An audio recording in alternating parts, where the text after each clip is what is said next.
What's up everybody, Rick Fan here from the Fan of Life channel, Fan of Life show. Today's episode I'm going to focus on recapping my personal experience going through David Goggins 4x4x48 challenge. So before we do that though, make sure you guys hit subscribe, give it a like, and pass it on to your friends and family so we can continue to grow this channel so these contents can come to you weekly. So without further ado, we're going to jump right into the 4x4x48 challenge. Let's go!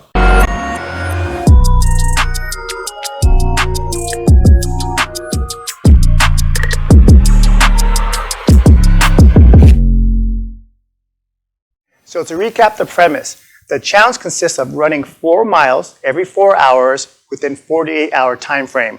So for people on the West Coast like me, I started my first leg at 8 p.m., then went on to midnight, then 4 a.m., and so on and so forth until the 12th and final leg at 4 p.m. on Sunday. Now, as expected, it was going to be physically challenging and mentally challenging as well. One of the things, though, I did not anticipate is how much my body was going to break down and hurt. So I'll go into that a little bit in detail and how that felt for me from a mental standpoint as well as a physical standpoint in just a little bit.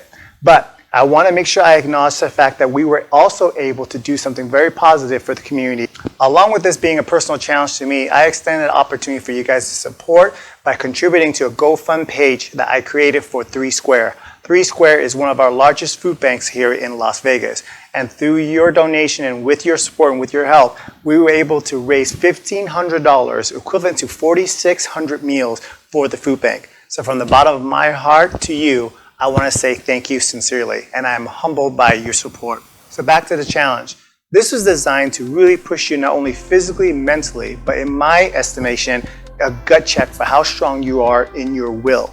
Because throughout the course of the challenge or the runs, you will be sleep deprived. Your body will hurt and you will be exhausted. I anticipated all that. The challenge is, I didn't anticipate how bad and physically painful the challenge was going to be as it progressed. For me, it wasn't so much the running itself or the lack of sleep, although that did play a role. For me, it was more of the physical body breakdown that I had to go through. From my Achilles tendons to the back of my knees to my hip to my back. My whole body was all in pain and in agony starting from the 3rd leg on and really peaked in its painfulness around the 7th leg. Luckily for me, I had all of you to support, tons of phone messages, tons of social media messages, and my special buddy who actually did the challenge with me, personal trainer Nick Smith, who actually ran each leg with me. So without him, I don't know how far I would have gotten. Either way, the support is huge. So if you guys are going to do a challenge like this, I suggest you create a support system.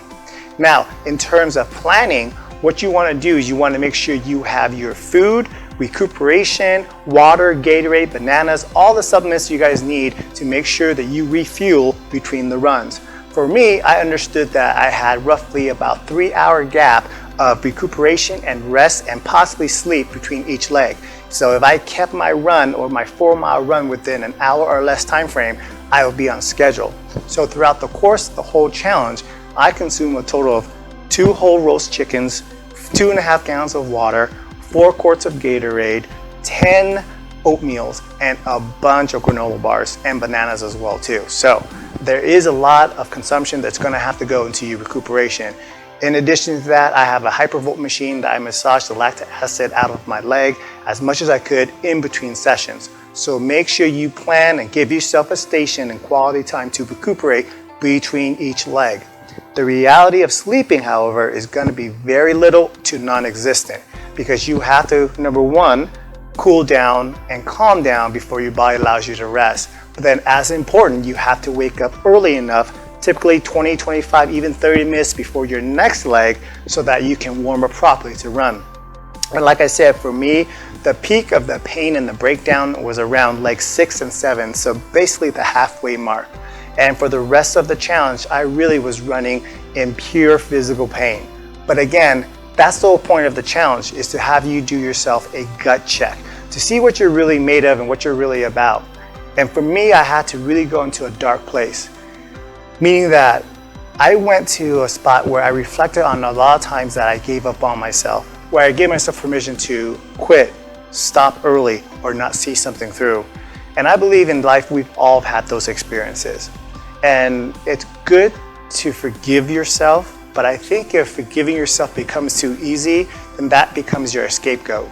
And I really believe the purpose of a challenge like this is to do what I call a gut check and see what you're made of when things are tough and things are hard.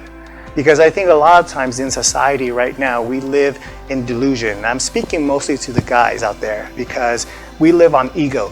And we live in this delusion of how tough and strong and superior we are and how macho we are. But the reality is, in our existence, we don't have a lot of pressure that really pushes us to the breaking point of giving up. And in those moments is when you define who you are and what you're about.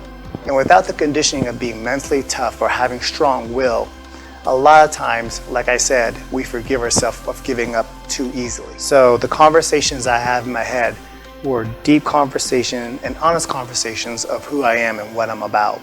I think as human beings, we need time like that. It gave me an opportunity to rise to the occasion, understanding that pain is part of growth. And if you can embrace the pain and continue to move forward, one step in front of the other, one step in front of the other, and repeat, then you will ultimately reach your goal. Moments like these create what we call anchors, meaning that we put this victory in our back pocket to help rewrite whatever story of negativity or whatever story of past experiences that we had that has held us back. These anchors is what we use to propel us in times of frustration, doubt, and fear. So the more chances you give yourself to achieve and go through challenges like this, where it's hard and it's tough and it's painful, the more anchors you'll have in your back pocket to pull from. David Goggins calls it refueling or putting a cookie in the cookie jar, meaning that every time he finishes something difficult, he puts a cookie in the cookie jar.